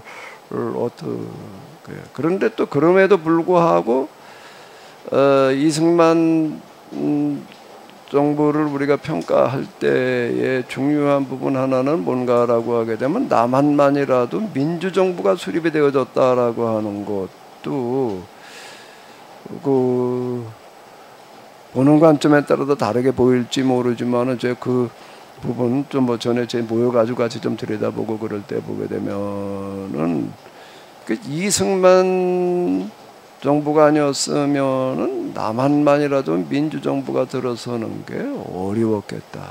왜 그런가 하면 그 당시 우리나라 지식인층이나 이런 사람들은요 거기다가 어디에 기울었는가 하면 사회주의에 기울어져 있었어요. 그쪽 세력이 훨씬 컸다. 영향력에서도 그렇고 그리고 민주 세력과 공산 세력은 같이 비슷한 세력을 가지고 있다, 지지층을 가지고 있다라고 하더라도 대결해 가지고서는 백전백패할 수밖에 없어요. 왜? 공산 세력들은 아주 죽기 살기로 달라붙기 때문에요. 자기들이 이념을 성취하기 위해서는 수단 방법을 가리지를 않는다고요. 거기에 아주 그냥 죽기 살기로 달라붙는데 이 우익 세력들은 그렇게 모이지를 못하는 그렇게 결집이 안 되는 거예요. 이건 달라붙어가지고 부딪혀 보게 되면 그건 틀림없이 패할 수밖에 없다라고 하는 거. 그건 사실이에요. 이거는 공산주의의 이념 교육이라고 하는 거 이렇게 보게 되면은요, 저희 부모님들이 이북에 있다가 그게 싫어가지고 월남하신 분들인데 45년 해방이 되어졌는데 8월달에 이제 월남을 했다. 몇 개월 만에 8월에 추수했을 때니까 11월 10월 말 11월쯤 이제 오신 것 같은데 추수하고 난 다음이다라고 얘기를 하시는 거를 이렇게 내가 이게 들었는데 몇 달 만에 이제 월남을 하셨는데 얘기하는 거 이렇게 들어보게 되면 저녁마다 무슨 학습이라고 모여가지고서 교육을 시키는데요. 교육은 그냥 가만히 앉아서 듣게만 하는 교육이 아니라 나와서 발표하게 하는 훈련이라 교육이었다. 그건 시골 사람들이 남 앞에서도 얘기해 본 적이 없는 사람들이 다 나와가지고 돌아가면서 그냥 난 할 말이 없는데 무슨 소리라도 하고 들어가라. 그냥은 안 들여보냈다는 거예요. 그러니까 나는 할 소리가 아무것도 없는데 거기도 얘기해봐요. 그 무슨 소리 못 알아듣겠고 그러면 쌀리는 얘기라도 해라. 쌀을 일을 내면 어떻게 도를 어떻게 올려면 어떻게 해야지 잘 이루어진다는 거라도 얘기를 하라 말이야. 그렇지 않으면 들여보내지를 않았단 말이야. 아주 그놈의 저녁마다 그냥 피곤해 죽겠는데 모여가지고 모여란 말이야. 발표라 그거 아주 그냥 더러워서 어떻더란 말이지. 그런 얘기를 해. 그런 식으로다가 이걸 해야 되는 거예요. 그걸 무언재간으로 당해. 민주인용과 공산 인용이 부딪히게 되면 그건 이길 방법이 없을 것 같아요. 그런데 어쨌든 남한의 민주정부가 이게 들어서 가지고 오늘 여기가 남한이게 되어지는 데 있어서는 이승만 대통령의 자기 정권욕이라고 하는 부분도 이제 작용이 거기 했다라고 하더라도 이 민주정부가 건재하게 지금까지 남아 있다라고 하는 거에 있어서는 우리가 그래도 좀 사실이 아닐까라고 이렇게 이제 이 생각이 되어지고요. 물론 뭐 제가 지금 얘기하는 게 정확하지 않은 부분이 있을 수 있어요. 그건 또 어떻게 자료를 놓고서 이제 우리가 서로 검토해 보면 이제 될 노릇인데요. 그러니까 어쨌든 제가 얘기하려고 하는 건 뭐가 사실이냐, 사실에 우리가 이제 좀 접근을 해보자라고 하는 건데, 그 다음으로 넘어와 가지고서 이제 이 박정희 정권 제3공화국인가 맞나? 제3공화국이 맞지요? 제1공화국 이승만 정권이고 이 공화국은 장면이야 윤보선이야. 거기에 이공화국 그다음에 이제 제3공화국으로 다 이렇게 넘어오게 되는데.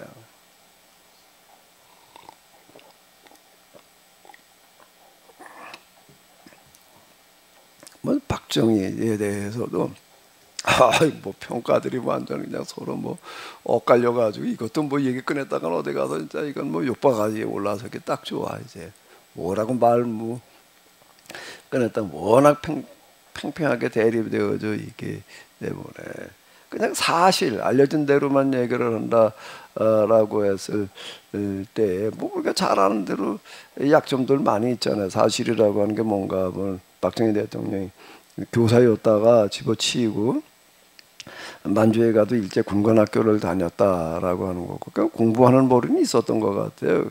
그 군관학교 가가지고 뭐 수석으로 졸업을 했다나 뭐 이래가지고 대표로다가 뭐 이제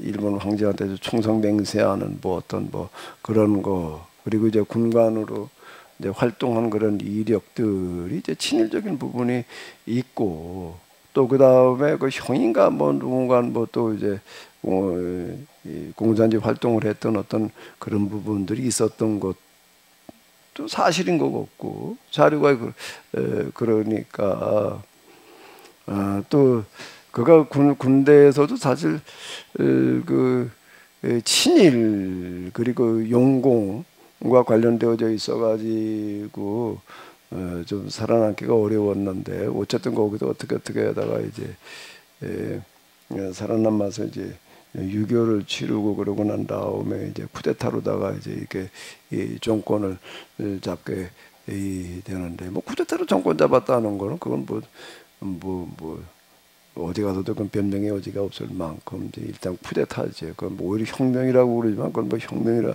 그건 그 사람들 혁명이라고 부르는 거고 그냥 쿠데타 일뿐인데, 이런 부분들이 다 사실이잖아요.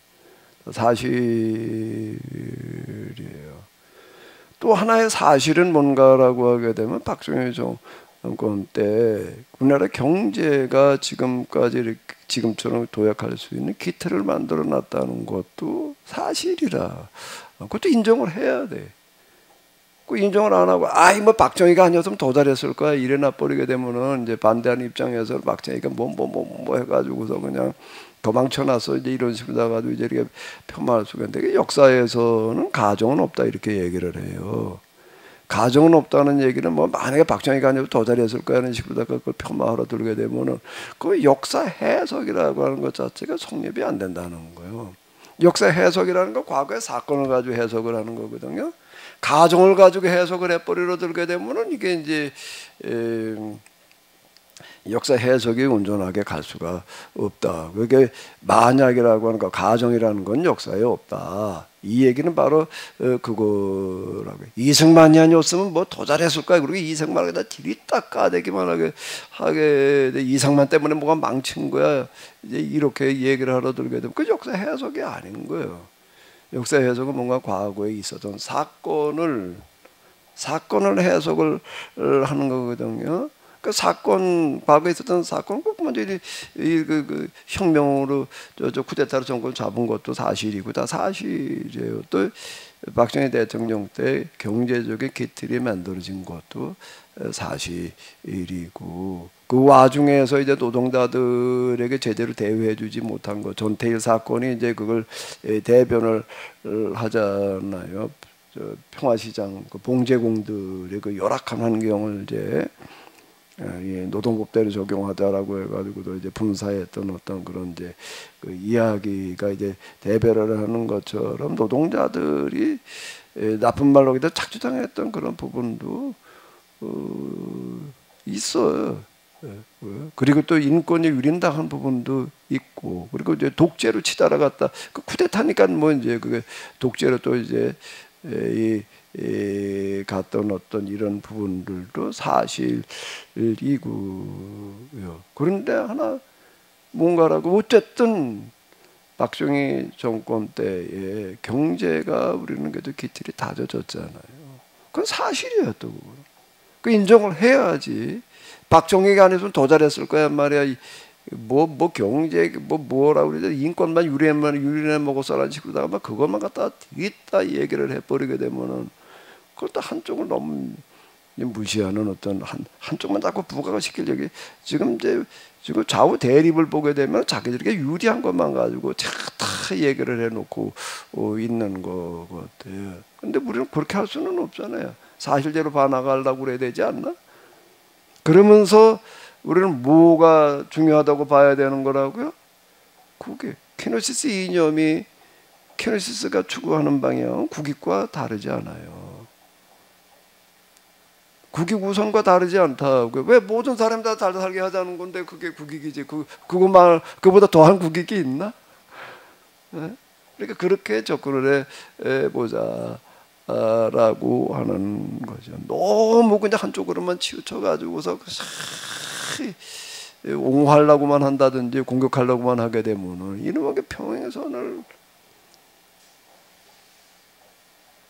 어떻게 제거할 방법이 없을 것 같아요. 그래서 사실에 기초해 가지고서 공과 과를 좀 같이 들여다 봐야 되지 않을까라고 하면서 동시에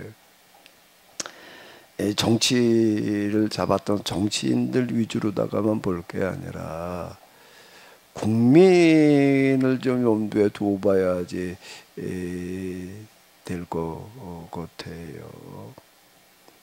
우리나라 이렇게 민주화가 그래도 이만큼까지 오는 어떤 이런 거가 저절로 온 거는 아니잖아요.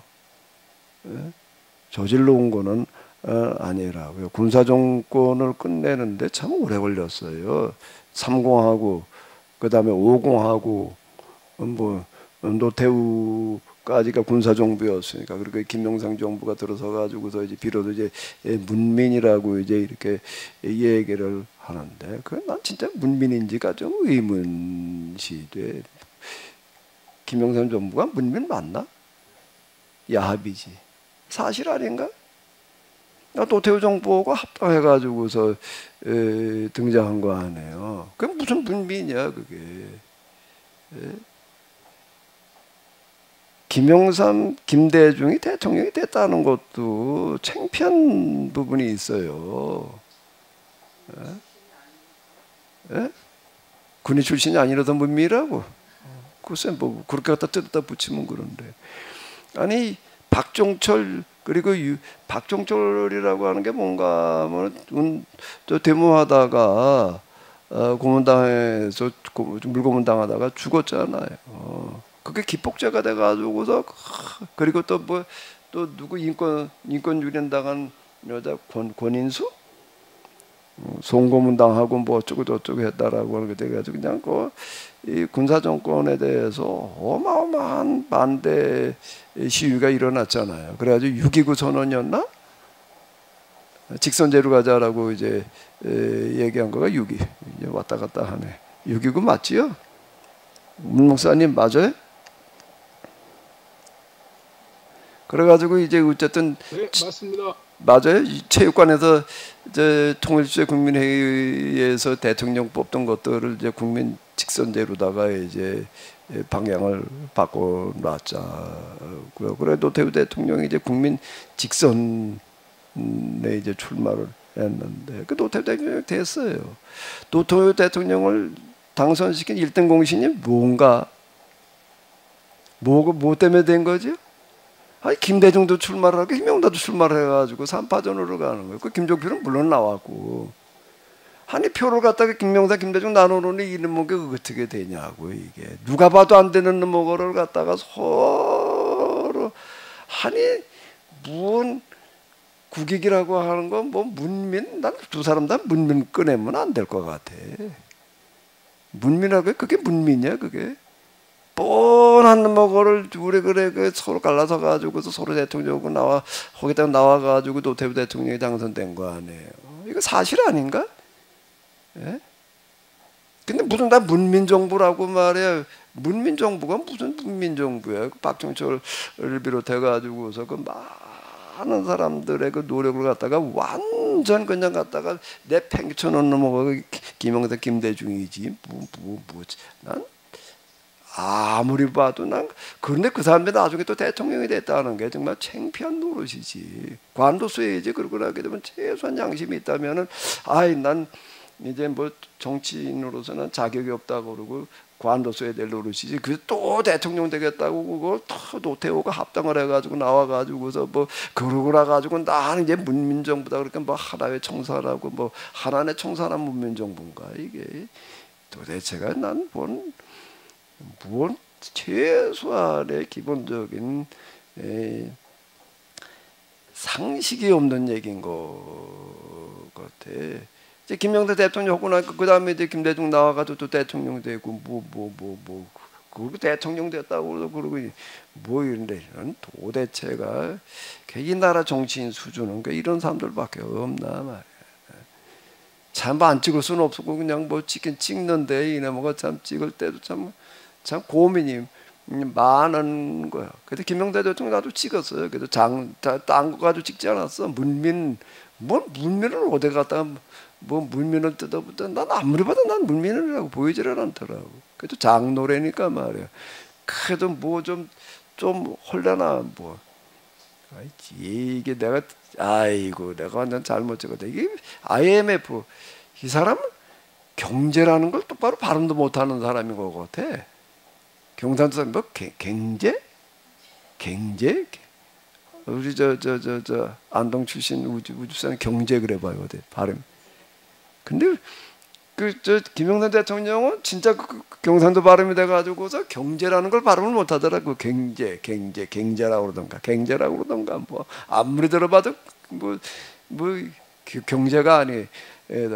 IMF 이게 뭐 도대체가 경제에 대해서는 뭐 아는 게 전혀 없어. 머리만 빌리면 된다 그러지만 어떤 머리 빌리게 하는 건 판단할 수가 있어야지. 이놈의 원 도대체가 뭐 맨날 오는 뭐 아침마다 조깅하는 거고 뭐 조깅 대통령인 거 같아. 이게 조깅에다가 IMF 대통령보다 끝나버리고 말았지. 이게 정말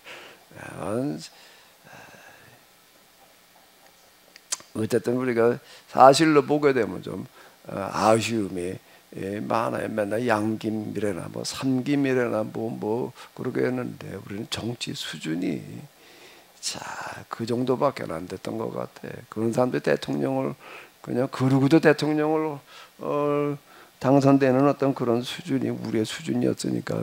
근데 어쨌든 이런 부분들이 있었음에도 불구하고 우리는 어쨌든 민주화라고 하는 거를 달성을 시켜놨고 민주화라고 하는 거 어쨌든 이만큼 왔잖아요. 다 이렇게 오는 건 아니 그렇게 안 된 나라들 많아요. 많죠? 많아요. 이만큼 그래도 됐다는 것 자체가 우리가 어쨌든 참 창피하고 그런 부분들이 많이 있지만은 우리의 그래도 어떤 그런 역량이 그래도 이렇게 할 만한 부분이 있다라고 하는 거를 뭘로 봐야지 될까? 나는 우리 고조선에부터 내려온 우리의 그런 어떤 정신 문화가 그래도 이만한 부분이 있다. 우리 좀 민주화 운동에 치열하게 투쟁을 해서 이거 얻어낸 거잖아요. 저절로 여기까지 온 거가 아니라고요. 그런데 나는 이런 말 할 때 사실 창피해요. 이렇게 민주화가 말이 이렇게 이루어졌어라고 할 때 왜 나는 한 게 아무것도 없어가지고 뭐 학생들 데모하고 뭐하고 할 때 난 한 게 없어서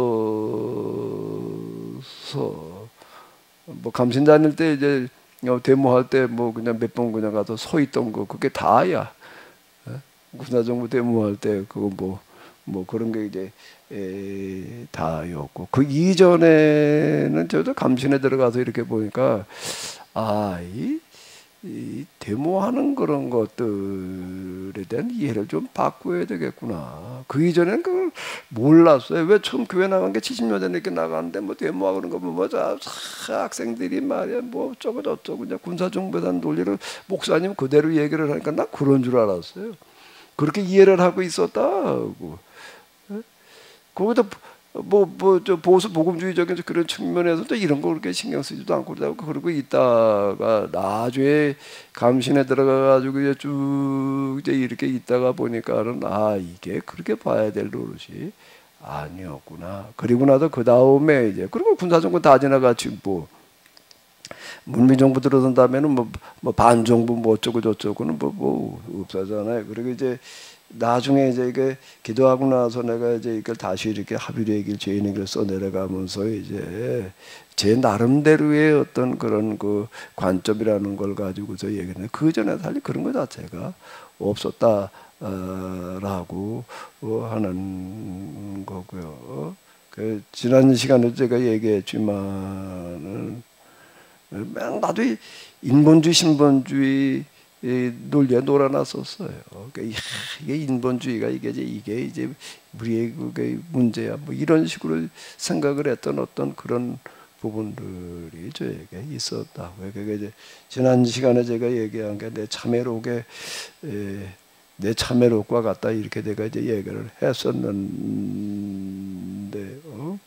민주화가 달성되어졌다라고 하는 것도 그래도 우리의 그 국민 역량이 어쨌든 간에 그만했다라고 하는 거고, 그러니까 또 하나는 경제라는 이런 부분들이 우리가 경제가 오늘 여기에 이렇게 일어선 거가 물론 박정희 대통령 때 경제개발 5개년 계획 뭐 어쩌고 저쩌고 밀어붙인 그런 부분들도 분명히 중요한 역할을 한 거죠. 그건 사실이니까 그때 우리가 경제가 이렇게 됐으니까 그 사실이니까. 그런데 뭐 대통령이 그런 거 추진한다고만 되겠어요. 국민들이 그게 그만큼 열심히 일을 했으니까 된 거죠. 진짜 열심히 일했다고요. 진짜 열심히 일했어요. 나야말로 그때 전태일이가 뭐 평화시장에서 뭐 봉제공들 어쩌고 저쩌고 뭐라고 그러는데 나는 그 봉제공장에서 일하는 여공들 수준이 아니야. 그보다도 훨씬 나는 더 열악한 환경에서 내가 있어야 됐다고요. 그런데 저는 이 박정희 저희 경제개발이라고 하는 건 노동자들을 착취해가지고서 어쩌고 저쩌고 한 거야라고 하는 거에 대해서 난 별로 그렇게 동의가 안 돼. 내가 그런 상황이 있었음에도 불구하고. 왜 그런가 하면 그 당시에는요 한 3,000원 가지고서 말이 몇 시부터 몇 시까지 부려먹어서 이렇게 얘기를 하는데, 내가 지난주에도 잠깐 얘기를 했나? 그때부터 몇 년 더 뒤에 지난 다음에요, 전태일 사건보다 몇 년 뒤에 지난 다음에 내가 인천에 와가지고서 야간 학교를 다니려고 그걸 왔는데요, 돈벌이 할 데가 없어요.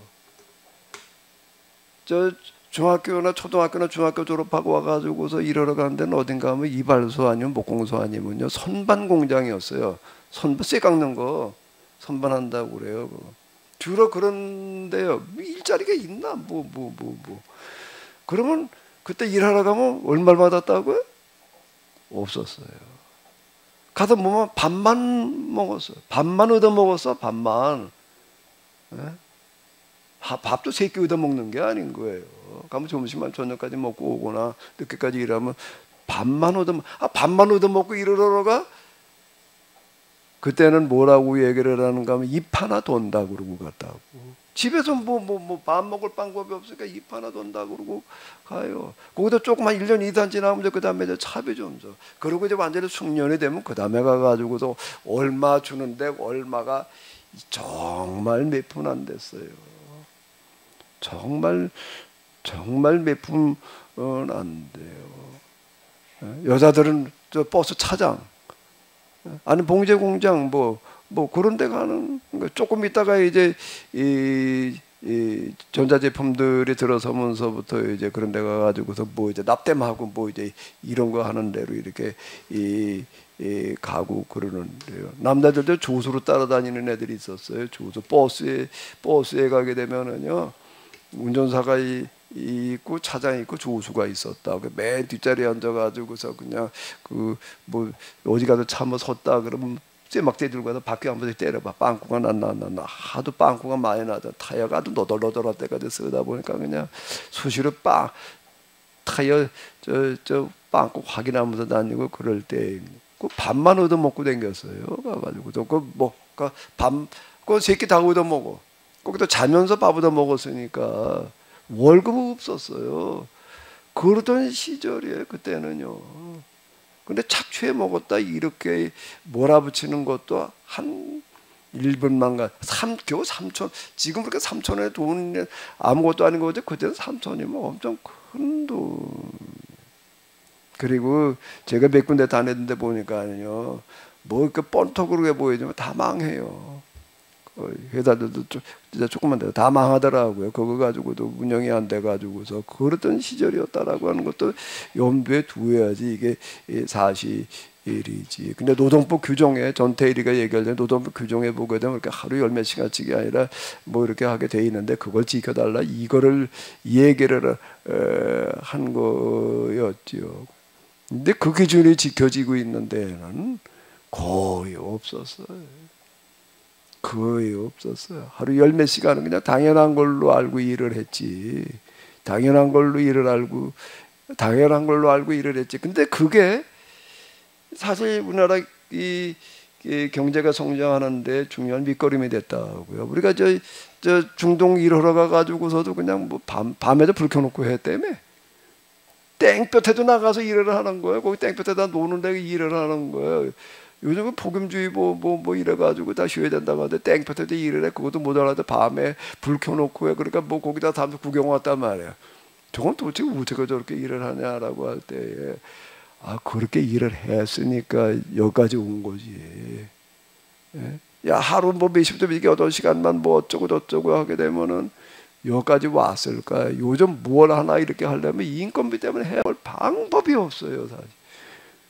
아무것도 안 돼. 우리가 이런 당시 현실이라고 하는 어떤 이런 거에 있어서 그냥 착취해 먹었다라고 하는 쪽으로만 자꾸 얘기를 하려고 그러지 말고, 그 당시 우리나라 상황이라고 하는 거가 경제 수준이 우리는 그 정도 수준이었어요. 지금도 어디 저 선교사들 얘기하는 걸 보게 되면 뭐 말라위 거기 저 선교사 얘기하는 걸 보니까는 뭐라고 얘기를 하는가 하면 하루 일부를 준대. 일당을.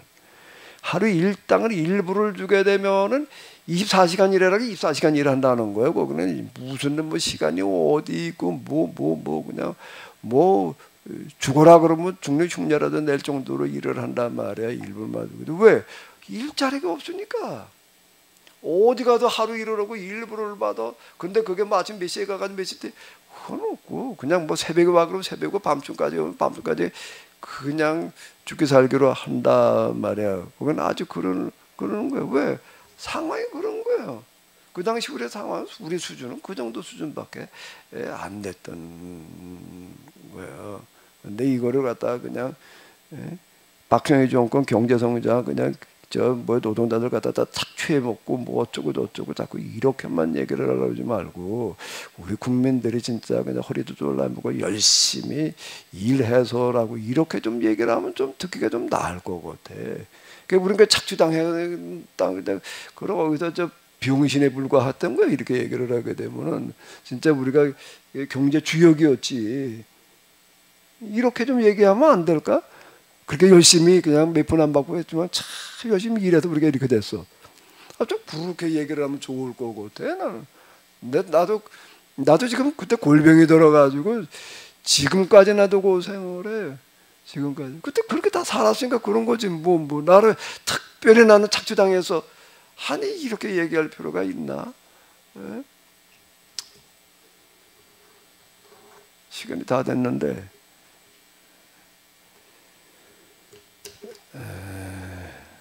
12시 시간이 다 됐거든요.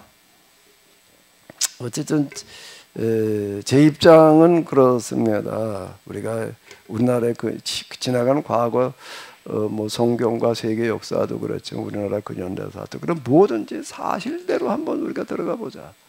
사실에 입각을 해가지고도 뭘 얘기를 하자. 자꾸 왜곡되게 보지 말고. 근데 뭐 그렇다고 해서 나는 완전 사실대로만 보느냐? 자신 없죠. 그게 어떻게 가능하겠어요? 단지 제가 그렇게 하려고는 하는 거예요. 내가 사실대로 보지 못하고 있는 것 같으면 좀 얘기를 해주세요. 언제든지.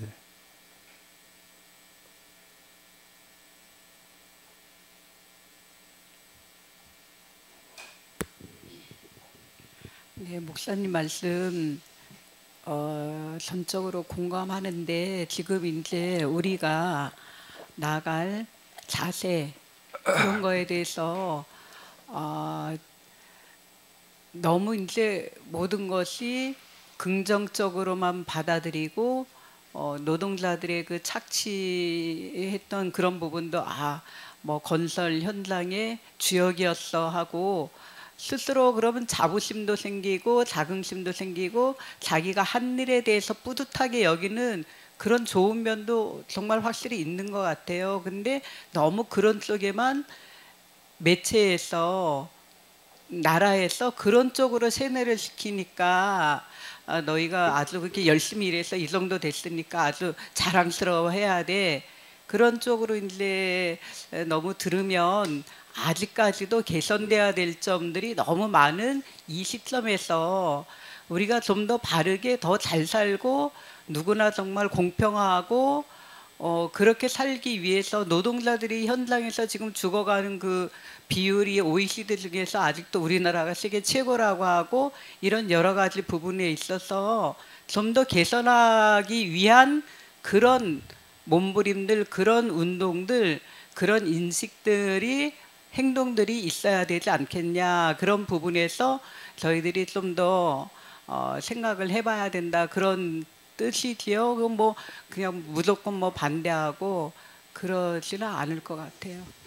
지금 제가 얘기한 거는 우리나라 이제 60년대, 70년대, 80년대 초쯤의 상황이고 그 이후는 이제 우리가 또 따로 또 이제 짚어봐야 될 어떤 이제 이런 부분이라고 이렇게 보이거든요.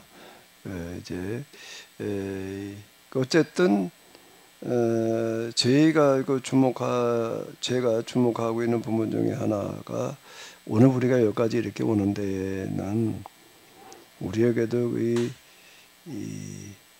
정신문화가 중요한 역할을 했다. 이제 부정적인 부분으로다가는 공연분열이라고 하는 것 때문에 이제 분단이 아직 해결되지 못하고 있는 부분도 이제 있지만은 긍정적인 부분에서는 특히 남한에서 이제 그 발현이 되어져 가지고 민주화 그리고 경제 개발 그리고 또 하나가 중요한 게 뭐지요? 2000년대 넘어서 가지고도 등장하기 시작한 게 뭐예요? 한류라는 거야. 한류. 한국 문화가 전 세계로 뻗어나가고 있다라고 하는 거예요. 한국 문화가 전 세계로 뻗어나가는 거에는 우리 경제 개발이 어느 정도 경제 수준이 올라서고 난 다음에 물론 이제 그렇게 된 거지만은 경제 수준이 올라섰다고 해가지고 저절로 그 문화까지 나가는 거는 아니라고요. 일본은 미국에 이어서 경제 2위 뭐 이렇게까지 얘기가 나왔었잖아요. 근데 일본 문화에 뭐 좀 나간 거 뭐가 있지요. 무슨 만화 뭐 선정적인 만화고 또 뭐 기타 등등 뭐 어쩌고 저쩌고 그 정도 수준이었어요. J-팝이라는 건 없었잖아요. J-팝이 어쩌고 저쩌고 뭐 일본 문화는 뭐라고 불러야 되나? 인류라고 불러야 되나? 뭐 없잖아요. 근데 한국에는 독특하게 K-팝, 한국 문화 이래 가지고 한류라고 하는 신조가 만들어질 만큼 지금 전 세계를 휩쓸고 있다고 뭐 여러 가지 분야에서 지금 이제 그러고 있는데, 자, 이런 것들을 어떻게 봐야 되냐라고 할 때 우리 정신 문화가 그 밑바탕에 깔려 있었다라고 얘기를 해야 될 것 같아요. 일본 문화는 지금은 아니지만 19세기 초반에 유럽의 상류층들, 유럽의 그 문화에 엄청난 선풍을 일으키고 엄청나게 거기에 많이 문화를 이끌었던 그런 시대도 있기는 있었잖아요. 근데 이제 대중문화까지 간 게 아니라고. 대중문화가 아니고 K-팝, 우리 한류 문화는 대중문화잖아요. 대중문화로 가는 일부에서야 물론 그런 게 있지. 뭐가 있는가 하게 되면은 서양 사람들이 일본에 뭘 배우러 오는가라고 하게 되면 말을 배우러 오는데 벤치 도라이바를 배우러 왔다는 거야. 벤치 도라이바를 뭔 소린지를 몰라가지고 그 일본의 경제가 발전해가지고서 이제 어쨌든 그걸 특히 소형화 시키는 어떤 이런 뭐 자동차도 소형화, 전자제품 소형화 뭐 이런 부분들 전 세계 휩쓸고 이러다 보니까는 이제 어쨌든 그 공장들도 세워지고 뭐 이러고 하는데, 일본은 받침이 안 되니까 발음이 그게 독특하잖아요. 도라쿠, 도라쿠 뭐 이제 밀크 영어 밀크가 뭐지? 우유가 발음이 안 돼 가지고 미루쿠, 트럭이 발음이 안 돼 가지고 도라쿠 뭐 이제 그걸 배우러 왔다고 그러더라고. 다시 와도 이제 일본화된 영어를 배운다 뭐 어쩐다 뭐 이제 이런 얘기들이 이제 나오고 그러고 했는데, 오늘 우리가 여기까지 이렇게 오는 데 있어서는 어떤 데는 우리에게 들어있는 우리도 잘 모르는 정신문화가 이제 중요한 역할을 했다라고 이렇게 보여지고요. 그런 쪽으로 좀 우리가 봐야 되지 않을까 싶고요. 지금 이제 본 거는 그러니까 70년대, 그러니까 80년대 한 중반쯤까지의 상황이었을 거예요. 그 이후 또 이제 급격한 변화가 이제 일어나게 되는데, 어떻게 이거 1시간 더 해야 되나? 어떻게 해야 돼? 예? 그만해도 되나요? 어떻게 해야 돼? 가만히 있어봐. 이중성 목사님이 손을 드셨어.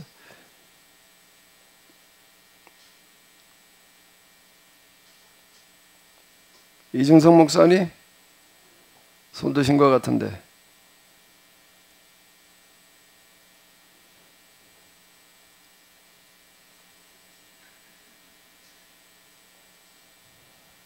뭐 잘못 누르신 건가 어떻게 된 거예요? 이게 이제 우리가 지금도 국론 분열 부분을 앞에서 잠깐 언급하기는 했지만은, 그럼 다음 시간에 한 번 더 할까요? 그래도 오늘 우리 이게 국론 분열의 문제라든지 기타 등등에 대해서 우리는 좌우의 문제를, 대립의 문제를 우리가 어떻게 대해야 될 것인가라고 하는 부분을 거기다 이제 초점을 맞춰가지고서 한 번 더 이렇게 보도록 하겠습니다. 또 혹시 또 하실 말씀 있으시면 우리 팀즈로 들어오신 분들께도 꽤 여러 명도 들어오셨는데 하실 말씀 있으면 좀 하세요. 왜요? 예? 뭐 카메라 좀 켜고 얘기를 해봐요.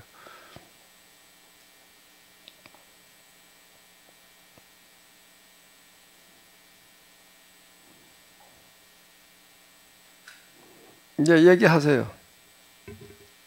네. 그러니까 지금 국론 분열 문제도 그렇고, 또 우리 결론 지금 이거 하는 이유가 우리 공동체 활동 영역 뭐 이런 거잖아요. 네. 그거를 이제 말씀해 주시는 게 아직 정리가 안 됐으니까 그 부분이. 네, 그래서 이제 다음 시간에 거기다 초점을 맞춰가지고 오늘 우리의 문제. 알겠습니다. 오늘 우리의 문제. 네네. 오늘 우리 주위에 일어나고 있는 문제에 대해서 우리가 어떻게 이제 우리가 대처해야 될 것인가. 자, 일단 제가 조금 우리가 한 15분, 한 20분 돼도 시작했으니까 조금 더 얘기를 한다라고 하게 되면은요, 사실로 접근을 한다. 그건 다 동의하시는 거죠?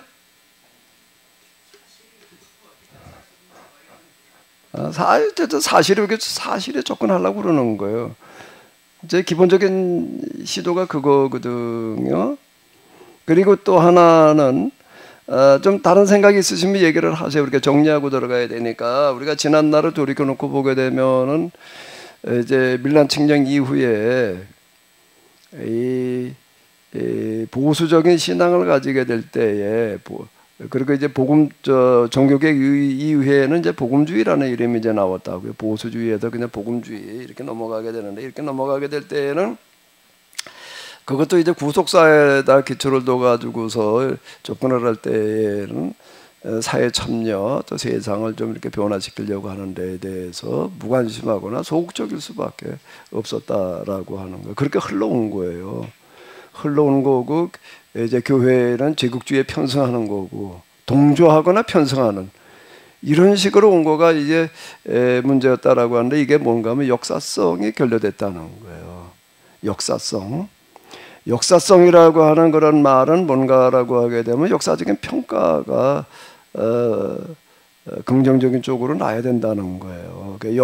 나중에 역사의 평가를 받는다, 뭐 이제 이런 얘기를 하는데, 우리의 이런 그 성경 해석도 그렇고 활동이라든지 기타 등등에 뭔가 하게 되면은 역사성을 지녀야 된다는 거예요. 후대의 역사가 이렇게 놓고 볼 때 그래도 바른 방향으로 갔다, 이런 평가가 나올 수 있어야 된다는 거거든요. 그 이제 역사성이 결여됐다는 얘기가 이제 바로 이런 게 결여되게 되면 나오는 그런 이야기인데요.